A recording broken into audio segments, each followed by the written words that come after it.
Hey everybody, I'm Justin, and this is Dad Discovers, where I am learning the world through reaction videos. This week, still focusing on Canada. Um, Today, we're going to get into a video about the truth about Canadian healthcare in 5 minutes. Um, so let's check this out. I'm interested to see. I know, well, I don't know, but I'm pretty sure Canada has free healthcare. Um, Definitely interested to learn more about healthcare as I'm in the United States, and we have very expensive healthcare. So let's see how the Canadians do healthcare. Why can't America's healthcare system be more like Canada's? Here's what most people who ask that question think they know about Canadian style healthcare. One, everybody gets covered. Two, it's free. Three, it's great. Yes, yes, and yes, except no, no, and no. Everybody gets covered. I'm sure there's certain people that don't get covered, just like here in America. It's free. Yes and no, I'm going to say. I'm guessing on these. Yes, it's free at the time, but no, it's not free because you pay taxes, and it's great. I'm sure, healthcare everywhere has problems. I don't think healthcare anywhere is great. Number one is true, everybody is covered. Number All right, I'm wrong already. Everybody's covered. Definitely not like America. two is false. Nothing is free. Canadians pay for their insurance through their taxes. And as you might Obvious. expect, the tax rates in Canada are very high. Not surprised. But, I don't know how high your tax rates are. I don't know the percentages, but, in a lot of places down here, our tax rates are high and we don't get free healthcare. We have very expensive healthcare. I feel like I pay a ton in taxes and get next to nothing in return except for, a strong military. And, our roads are crap and education is sadly slipping away. But yeah, And number three is, well, let's just say it's questionable. Let's find out how questionable. But before we do, let me tell you a bit about me. I was born and raised in Montreal, Canada. That makes me French Canadian. I'm so French Canadian, my name, Alan, so anytime somebody says somebody's French Canadian, it's they're from Quebec, I'm assuming. is spelled Alain. I have also lived and worked in the United States. I've experienced both Canadian healthcare and American healthcare. Here are some of my experiences with the Canadian system, the one so many Americans aspire to. I believe they are typical. So do the Canadians I know. Experience number one. In September 2000, my wife was 7 months pregnant with our youngest daughter. One day, my wife started having severe lower back pain. She suspected kidney stones. She had them in the past, but she was very pregnant, so we needed to check it out. Kidney stones are bad, but something going wrong with the pregnancy would be a lot worse. We went to the emergency room of our local hospital in Montreal. This was Thursday. She was admitted to the hospital and given morphine for her pain. She couldn't get an ultrasound the next day because the machine for this procedure was fully booked. She didn't get the ultrasound during the weekend either because ultrasound operators don't work on weekends. Finally, on Monday afternoon, she got the test after I begged her doctor to do something so we could find out if indeed my wife had a kidney stone or something had gone wrong with the pregnancy. Thank God. Yeah, that would be terrible to have to wait through the whole weekend. I mean, it's like that here too, but to not know, what's wrong, and you have to wait the whole weekend because they don't work on the weekends. I can relate. It was the former and not the latter. In the United States, a pregnant woman doesn't have to wait a day to get an ultrasound if the baby's health is in question. And ultrasound technicians are available on the weekend. Experience number two. One of my friends struggled with back issues for years. Eventually, he needed surgery. Like all people with non life threatening conditions in Canada, he was placed on a waiting list. The pain got so bad, after a few months, he went to see the specialist and pleaded for an operation. The specialist asked, "Are you suicidal?" My friend responded, "No, I'm not suicidal. I need a back operation." The specialist concluded, "If you are not suicidal, it means you can handle the pain." Had my friend waited, Wow, that's quite a way to rate pain.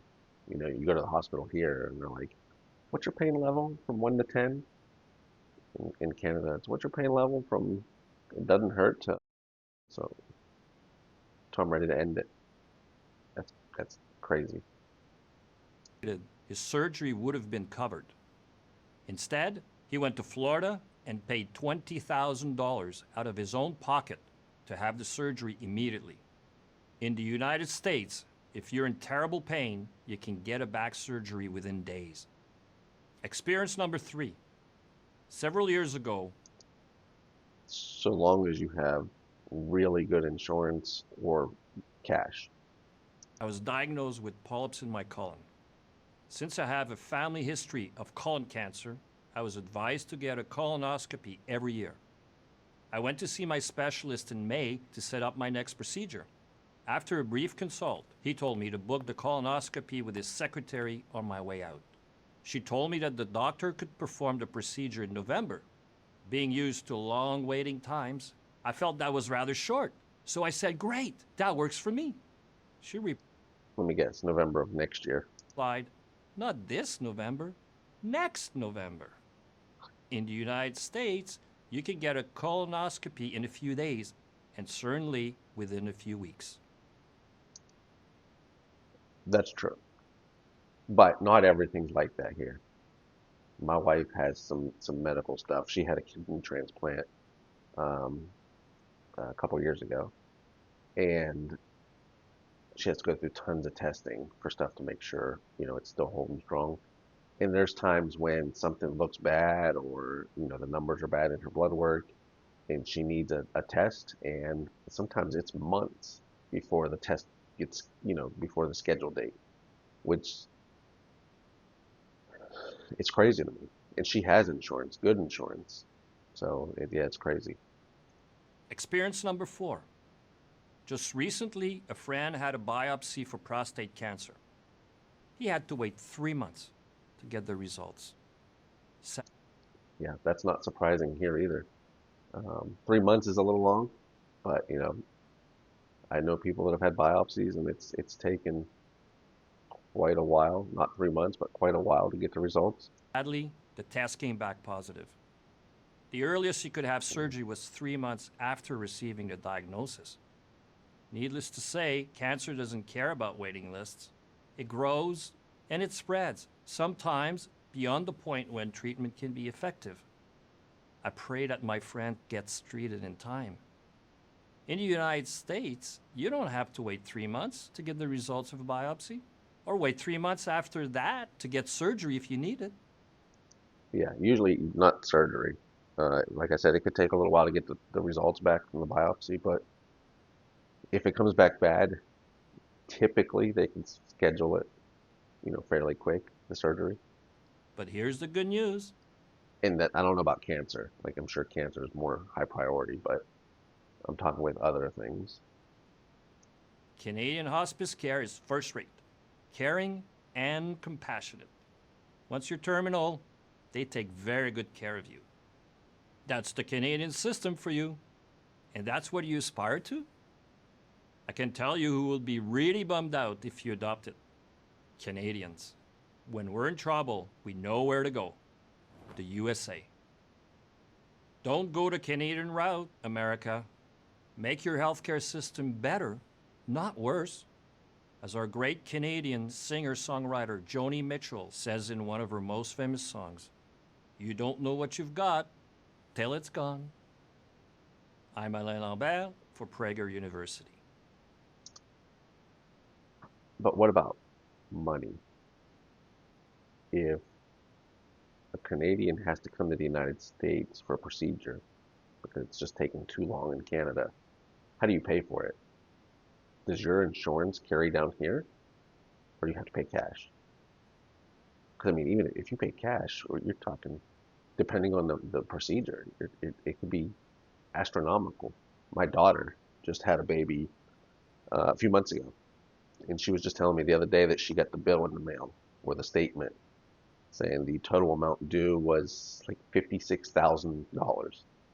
Now she has insurance, so the insurance paid the majority of it. But if a Canadian comes down, chances are you're not coming down to have a baby. But if a Canadian was to come down and they're getting a procedure that was $56,000, I mean, do you have an extra 56 grand just laying around, or does your insurance carry over from Canada to the U.S.? I don't know. And even my wife, when she had the kidney transplant a few years ago, we got the bill for that. It was over $1 million. Obviously, you know, we have insurance, so insurance paid the vast majority of it. We got lucky. If you don't have insurance, I don't know. Do you not get the kidney, or you get it and now you're $1 million in debt? I don't really know. Um, I'd be interested to learn more about healthcare, not just Canadian, but everywhere, because I think our system's broken, definitely, but I don't know the fix to it. I don't know if it's just to adopt the Canadian system or a new system, maybe the system the UK uses, or is the UK the same as the Canadian system? I don't know. I look forward to learning about it though. Um, Thanks for checking out the video, and yeah, I'll see you in the next one. Thanks.